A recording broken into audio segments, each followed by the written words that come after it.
Today's topic of discussion, imposter syndrome. You may be feeling a sense of imposter syndrome because you're doing the work, you're getting the results, people are telling you that you're good at this, and somewhere inside of you quietly, there is a voice saying they're going to find out. But find out what? You don't even know. But it's there. The fear that any minute now, someone's going to look at you closely and realize that you don't even belong here, that you've been pretending, that you got lucky, that the people around you, they're the real deal, and you are the one that slipped through. If that's you, then listen to me, because what you're about to hear is going to flip the entire way that you understand the feeling. The voice that is telling you that you don't belong here is not telling you the truth. It is telling you something else entirely. And once you understand what it is actually saying, it stops running your life. Imposter syndrome isn't a sign that you're failing. It's a sign that you're somewhere that you've never been. And the people that feel it the loudest are almost always the ones that are doing it right. Most advice on imposter syndrome actually makes it worse. And most content on this topic just tells you to go and remember your achievements, make a list, look at your wins, and tell yourself that you deserve to be here. But it doesn't work. You know why? Because you've already tried it. And you can list your achievements all day. You can show yourself the receipts, and the voice will still show up the next time that you walk into a room. And that's because the voice, it isn't an information problem. You're not missing data. You've got the proof. And the voice, it doesn't care. Imposter syndrome is not fixed by evidence because it was never actually about evidence in the first place. It's about something much deeper than that. And until you address the actual mechanism, no amount of affirmations or achievement lists are going to quiet it. So here is the truth that nobody is telling you. That feeling of being out of place and the fact of being out of place are two completely different things. One is a nervous system response to a brand new territory, and the other is a verdict based upon reality. Most people, they'll conflate them and let the feeling do the job of the fact. You don't have an imposter problem, you have a translation problem. Your nervous system is telling you that this is unfamiliar, and you have been translating it as, I don't belong here, and those aren't the same thing. So here's the real mechanism and why high performers actually feel it the hardest. First of all, the growth signal. Imposter syndrome gets louder when you're stretching. A new audience, a new role, bigger rooms, harder goals, and more visibility. If you have never felt it, you'd have stopped growing. And that feeling is the cost of expansion. But your old identity just hasn't caught up with the new territory yet. Think about the last time you felt it. I bet you were standing somewhere that your old self would never have recognized. That's not a coincidence. That's the whole mechanism. So this is why high performers actually feel it the most. And here's the part that most people don't know. There's a well-documented psychology effect called the Dunning-Kruger effect. The core finding is this: people with a lower ability in something tend to overestimate how good they are, but people with high ability tend to underestimate how good they are. The less you know how much you don't know. So you can't see your own gap, but the more you know, the more you can see how much there is to know. So if you feel small in front of it, it means, and this is the part worth sitting with, the people that are most likely to feel out of place and the people that are most likely to feel out of place are the ones that have actually developed real competence. And the people that are least likely to feel out of place are often the ones with the least to back it up.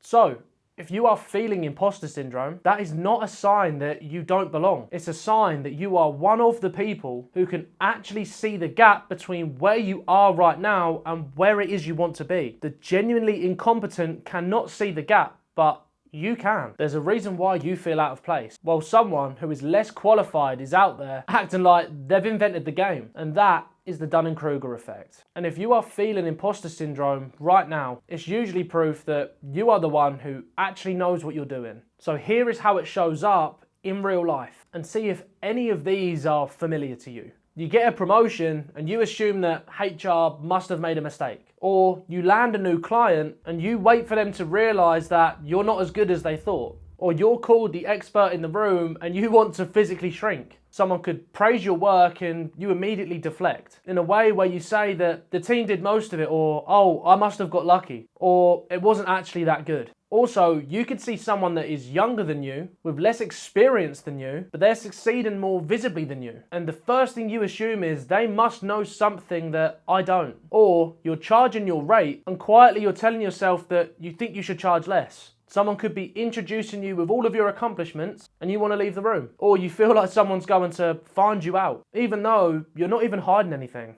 Does that sound familiar? But here's what these moments actually have in common. Every single one of them is happening to someone who's actually doing the work. Imposter syndrome, it doesn't show up for those that aren't even trying. It only shows up for the ones that truly care, the ones that are paying attention and the ones who are really stretching. So remind yourself, when you're feeling that sense of imposter syndrome, it doesn't show up for those who aren't trying. It shows up for the ones that really care. It's not a warning sign, it's the membership card. So here are 5 practices on what to actually do when you feel that imposter syndrome surging up. Number 1, separate the feeling from the fact. The next time that voice shows up, ask yourself one question. What is the actual evidence that shows that I don't belong here? Not the feeling, the evidence. You'll almost never find any. The feeling is loud, the evidence is empty, and that contrast alone will weaken it. Number 2, audit your receipts. Imposter syndrome thrives based on selective memory. It will highlight every single moment that you've ever felt out of place, and it will delete every single moment that you have actually delivered. So write a list, every result, every testimonial, every milestone, and every bit of proof that you have earned your place. And keep it somewhere where you can read it before those high stake moments. And this isn't ego work, this is accuracy work. Number 3, act in spite of it, not in absence of it. The biggest lie in imposter syndrome is that eventually you're going to feel ready, but you won't. The people that are doing the biggest of things, they still feel it. They've just stopped waiting for it to disappear before they move. And confidence does not come before the action. It comes from the action. Every time that you do it anyway, you're telling your nervous system that the feeling, it isn't a stop sign. Number 4, reframe the voice as a growth signal. Instead of asking, why do I feel like I don't belong? Ask yourself, what am I about to do that my old self would not recognize? And that flip changes the feeling from a warning into a confirmation. The voice now means that you are somewhere new, not somewhere that you don't belong. And number 5,